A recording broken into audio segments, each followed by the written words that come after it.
there, I'm board certified professional organizer Kathy Burns. I'm really glad you're here. This podcast is designed for busy entrepreneurs just like you who want to take better control of your business and move forward with less stress and more success. If this is your first time listening, then thanks for coming. The Organized Energized podcast is produced for your enjoyment, and show notes are found at thepodcast.organizedandenergize.com. Come back often and feel free to add this podcast to your favorite RSS feed or iTunes. You can also follow me on Twitter at Organized Energy and Facebook. All links are in the show notes. Now let's get into the show. Hi, everyone. I'm so excited to be here and speak with an award-winning author, a literary midwife, and university professor, Kathy Sparrow. She's the CEO of Writable Life Publishing. She's also the co-author of Ignite Your Leadership. But I'll tell you what, she's also a certified life coach for Jack Canfield trainer in the success principles and Canfield methodologies. Certified Be Well, Lead Well, Paul's Guide, and certified Master Room Facilitator. To say Kathy is accomplished is an understatement, and I'm so excited to get started. So I'd like to welcome Kathy Sparrow. Thanks for being here. Well, thank you for having me here, Kathy. This is exciting. Absolutely, absolutely. So, we go back a ways back, but I'd like you to tell our audience, why did you actually start Writable Life Publishing? That Writable Life Publishing actually evolved from a writing and coaching business that I've been doing for 20 years, which started with a question: what do you do? And when my answer was, I am a writer, I hear the remark, I've always wanted to be a writer. And after listening to it a number of times, I went, oh, there's something here. I'm supposed to help people write. So that started 20 years ago. And then over time, it evolved, and I started helping people write their literary business plan, which is also called a book proposal, and finding publishers for their works. And then just this last year, actually during COVID, it came to me like, why am I doing this? I know how to help people find publish. So why am I not doing it? So, because I was a publisher for a while, and I also worked in the traditional publishing world. So it was a no-brainer. So it was an evolution. So what do you think is the main challenge that people have that you help solve? Where's the glitch? Where's that stop point for wannabe authors? Accountability. That's part of it. Writing is a solo adventure, at least the creation part, most of the time. But with me on board, it becomes a collaborative adventure. So they know that they have someone that's going to be waiting for their assignment, right? And waiting and to get good feedback. And I think that's also important. The feedback is important because when we're writing, those doubts come up and we're thinking, oh, nobody's going to read this. This is garbage, right? And it's like, who am I to be writing this? So I help my authors overcome that challenge of accountability and those self-doubts.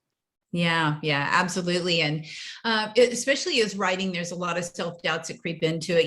Do people care? Do they care what I have to say? Am I saying it right? And all that good stuff. So having accountability and just having actually that feedback loop from you for people writing is so hugely important. I know that to be true for myself as I was publishing my books. So let me ask you, you work with a lot of entrepreneurs. What's the hack that you help them with? Like, what's the best piece of advice or hack that you tell them to move towards as you're going into the process of writing? I think it's important to have a writing practice to show up, if not every day, as many days as possible, or a dedicated time once a week. This is my writing time. This is when I'm going to work on this project. Because it's easy to let life come in and disrupt us and interfere, or we get, squirrel. It's kind of squirrel. Yeah. And so about the freedom, we all do this to create freedom, right? Do you have a hack that you use yourself so that you feel that you have more freedom within your business and your business doesn't consume you? That I learned just recently. Probably in the last year, I've hired my own mentors and I'm building a team. I've pretty much got the team built, and then I'm adding extra support, just have some buffer in case somebody's too busy to work with me. I work with subcontractors for copy editing and the interior design, cover design. So, and I also want to match my client's project with the right designer. So I want some leeway there, but that's been important. I'm not a graphic designer. I don't design. And most recently, I added a production manager to take care of following the baby through the birth canal, and then I'll be there catching it on the other side. So I'm very involved at the beginning, was the creation part, and then have my production team take care of bringing the form to it, and then I put the bow on it. Yeah, and having a team is what gives us freedom. And it's the hardest thing for solopreneurs and entrepreneurs do, is to delegate and to create that team. So I think that's the great, the biggest organizing hack that you've offered is, create a team, learn how to delegate so that you'll have freedom and you're not just trying to do everything for everybody and going a little bit crazy. What do you think's the one lesson that in your business has taught you that you think everybody should learn at some point in their life? Oh, listen to your intuition. That's been the biggest mistakes I've ever made in my life, and particularly for my business, or I could say across the board, business and in my, personal life, is overriding my intuition with my logical mind. It's easy to create an argument. Oh, this isn't going to work. This isn't going to work. And it doesn't work when I listen to my logic. But if I have the courage to listen to the intuition, my inner knowing, which I cultivate with a daily meditation practice and yoga and some quiet reflective time, life, that's the key. Have that practice, listen to your intuition, and also then bring the mentors in to just bounce ideas off of. So yeah. Thank you. You answered my next question, was how do you tap into that intuition? So thanks for following that up, because I know a lot of people will be saying, okay, that's easy, but follow your intuition. What does that mean? And, I definitely agree that it's quietness and having that dedicated space to listen to yourself and actually give yourself space to say something to yourself, right? Right. Yeah. And I think exercise too. I take daily walks. I love my walks. And that's the time I can reflect. I don't plug myself in. I just walk, and I can kind of I'll think about different decisions I have to make, or whether I want to work with a project or not. And having a sense of body awareness too, and just feeling what feels right, what doesn't feel right within our body is helpful. So it all works together. Writing is not just a heads up activity. It's a whole enchilada. Yeah, the best books are very holistic and include everything. I totally agree. So you've been an entrepreneur for a long time. What do you feel is your biggest organizing obstacle that you've had to face and overcome? The paper. I have lots. I'm a creator, so I have lots of notes. I wake up in the middle of the night. Last night I was up at 2:30. I went, oh my God, I got to write this down. So I had to go scrambling for my pad. But then I've got to get those notes to where the project is, right? So keeping notes with projects is the biggest. And I have computer files and I have paper files because I mind map on paper. So there's a lot of activity going on. And then that's not even counting the business tasks. Right.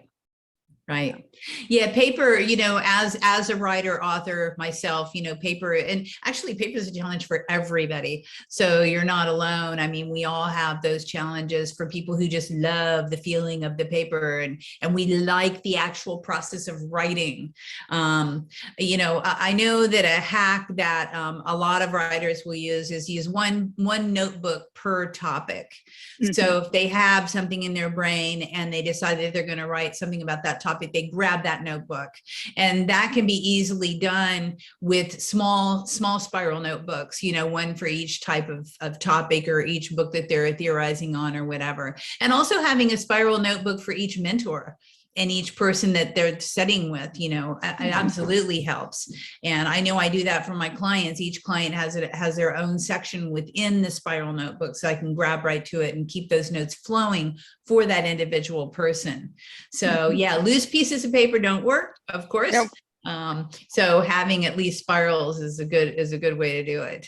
Okay, so you have so much to offer. Gosh, I don't know. Everybody needs to write a book, and everybody needs, that wants to write a book needs a publisher like yourself who's intrinsically involved with it. What valuable resource do you have that you can offer our listeners here today? So I have a really short white paper that has the top 10 questions everyone must ask before they write their book, before they begin writing, because that's it. And the key point is before you begin writing. A lot of us go diving right into a project, and then it has to be dismantled. So this paper actually helps overcome some of that dismantling process. I love that. I think I need that, because as a creator, I just jump right in and start writing. And then it's like, well, what's the purpose for writing this? It's like, I don't know, but I really enjoyed writing it. What are you going to do with it? So yeah, I have to read that. I have to read those questions myself for sure. That'll help me stay focused on my next project of what I'm writing. I love writing so much that, you can just go off into the ethers and then wonder what you're going to do with it. Right. Right. Okay, so what I like to ask all my guests is, what's the one question that I should have asked you during this interview that I did not? So I think the question is, how do you begin writing? Since we're talking, I'm a writer and I help writers, and I really like starting with mind mapping first. That's how I started my day today. I have a new idea for a series of blogs, and I started to write it. And I realized I was going off track. I was like, oh, this isn't easy. So this morning I mind mapped 5 different blogs within this one topic. And I was like, oh, this is so easy. And now from there, I'll take each of those sections and be able to write it. I may outline. Luckily, I've been writing for long enough that I can sometimes skip it, but often mind mapping to outline and then drafting comes next. I absolutely agree with that. I think even just, when you do movies, you think about the storyboarding, the mind mapping is the same thing for your book. I tell people all the time, come up with your 10 chapters, what are the topics to start out with? And, and back to your reason of why are you writing it? And how do those chapters fall into why you are writing it, so to speak. So I love it. Love it.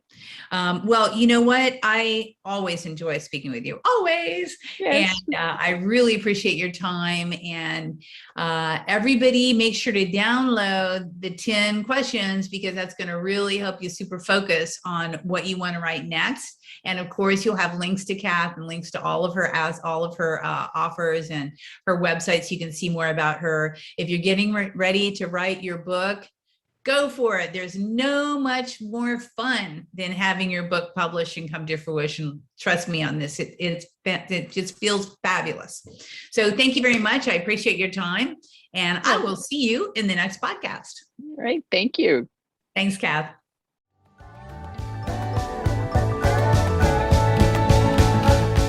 Hey, thanks for listening to this podcast. I hope you enjoyed this episode, and if you want to hear more, feel free to subscribe on the platform of your choice.